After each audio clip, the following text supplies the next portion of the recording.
La Reforma del 18 fue un movimiento de estudiantes universitarios que se convirtieron en reformistas, que se levantaron contra la autoridad universitaria y gestada en la Universidad de Córdoba de 1918. Sin embargo, este suceso histórico debe ser analizado bajo dimensiones políticas, económicas, sociales, culturales y filosóficas, ya que a principios del siglo XX en el mundo ocurrían sucesos trascendentales que marcarían la historia, como fue la Primera Guerra Mundial entre 1914 y 1918, entre los bandos de la Triple Entente formados por Inglaterra, Francia, Rusia e Italia, a los que se sumaron Estados Unidos y Japón, contra la Triple Alianza de las potencias centrales formadas por Alemania, Bulgaria, Hungría, Austria y el Imperio Otomano, cuyo detonante fue el imperialismo y colonialismo que venían desarrollando las principales potencias de ambos bandos. Y luego de 4 años de sangrienta guerra, termina con la victoria del bando de la Triple Entente. Así, el orden mundial cambió con la caída de los imperios alemán, austrohúngaro y otomano. Acontecimientos estos que desencadenaron la Revolución Rusa contra el poder monárquico de los zares, dirigida por Lenin y sus ideas revolucionarias de corte comunista, que terminaron con la caída del Imperio Ruso de los zares. Casi al mismo tiempo, en México, se desarrolló un conflicto armado como consecuencia del descontento popular contra la dictadura del general Porfirio Díaz, que había gobernado el país por más de 30 años. Ante la desigualdad social y la concentración de la riqueza en unos pocos, lo que derivó en una guerra civil que transformó las estructuras políticas y sociales del país. Hacia 1918 en Argentina, la FORA, Federación Obrera Regional Argentina, y su huelga hacen de ella un símbolo de la lucha proletaria revolucionaria contra la opresión y explotación de la clase trabajadora. Este hecho está relacionado con la llegada de Hipólito Yrigoyen al gobierno, que trajo aparejado la democratización de la sociedad civil y la nacionalización del petróleo, con un modelo agroexportador. En 1912, la ley Roque Sáenz Peña establece el voto masculino secreto, universal y obligatorio. En Argentina existían 3 universidades nacionales, la de Córdoba, la de Buenos Aires, La Plata, y 2 universidades provinciales, la de Santa Fe y Tucumán. Originalmente fundadas por jesuitas, ya en 1918 eran dirigidas por miembros de la aristocracia conservadora, regida por dogmas y negada a la mayoría. Los jóvenes del 18 pensaban a la universidad como una herramienta indispensable para el desarrollo de la sociedad. En la Universidad de Córdoba, los cuerpos directivos eran vitalicios y ni siquiera el cuerpo docente tenía participación en la conducción. La currícula académica, desactualizada con los cambios que se producían en el mundo, basada en el catolicismo conservador, el autoritarismo académico, la educación elitista, y la gota que rebalsó el vaso fue el cierre del hospital de clínicas que daba albergue y alimento a los estudiantes de clases más vulnerables. En este contexto nace la generación del 18, que llevaría sus ideales a toda Sudamérica. Ahora bien, ¿qué efectos trajo este suceso? El hecho que hayan cerrado el hospital de clínicas generó un descontento en los estudiantes, en donde decidieron agruparse y conformar el Comité Pro Reforma Universitaria, dirigido por los presidentes de los centros de estudiantes de Ciencias Médicas, Ingeniería y Derecho. Esta organización de estudiantes realizó la petición de sus exigencias para lograr los cambios de estatuto frente al Consejo Superior de la Universidad de Córdoba. Luego de no conseguir respuesta, un grupo de alumnos llamados delegados de la Universidad de Córdoba emprendieron un viaje hacia la ciudad de Buenos Aires con la intención de hablar con el presidente de ese momento, Hipólito Yrigoyen, para buscarle una solución al problema.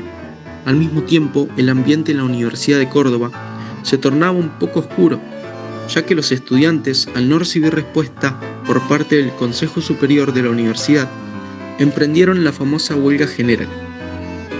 Esto produjo que Yrigoyen ofreciera como respuesta enviar un interventor llamado José Nicolás Matienzo, el cual modificó ciertas estructuras en el gobierno de la Universidad de Córdoba.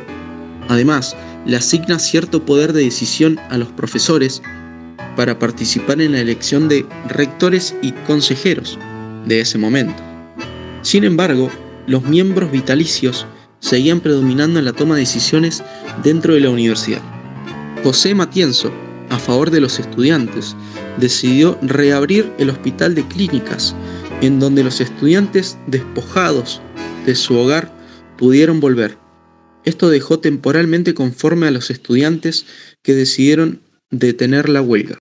El 15 de junio de 1918, la Asamblea llamó a elecciones y eligió como nuevo rector a Antonio Nores, candidato antirreformista. Los estudiantes desconocen al rector electo, reaccionan irrumpiendo en la asamblea y desconocen los resultados de la elección.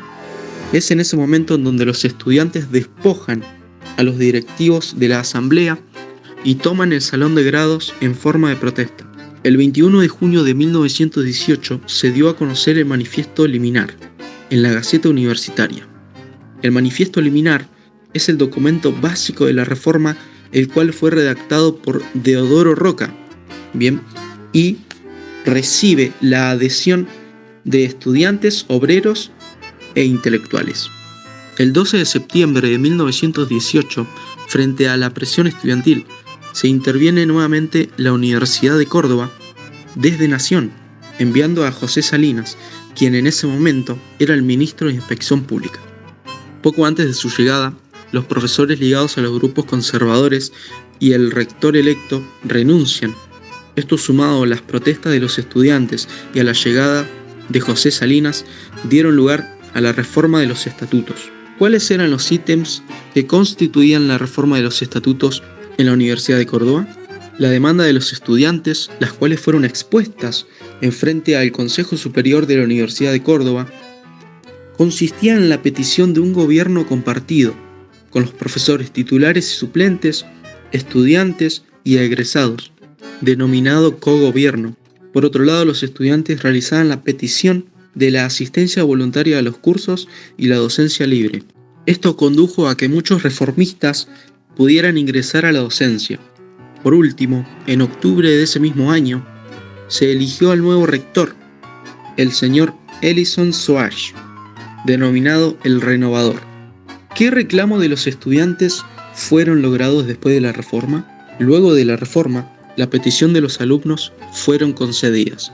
Por mencionar alguna de ellas, se concretó la asistencia libre, libertad de cátedras, concursos públicos, autonomía, enseñanza libre y gratuita, educación laica y sin adoctrinamiento, renovación del plan de estudios y, por último, consiguieron ser menos elitistas.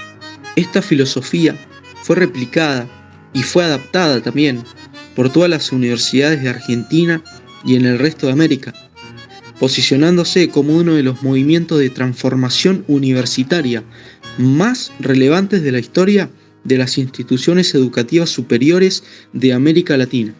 Democratizó el gobierno de las universidades y abrió la posibilidad a los sectores medios de acceder a un título universitario. Como conclusión, les dejamos una frase célebre extraída del Manifiesto Liminar, redactada por Teodoro Roca. Desde hoy contamos para el país una vergüenza menos y una libertad más. Los dolores que nos quedan son las libertades que nos faltan. Manifiesto Liminar, 21 de junio de 1918. A los hombres libres de Sudamérica.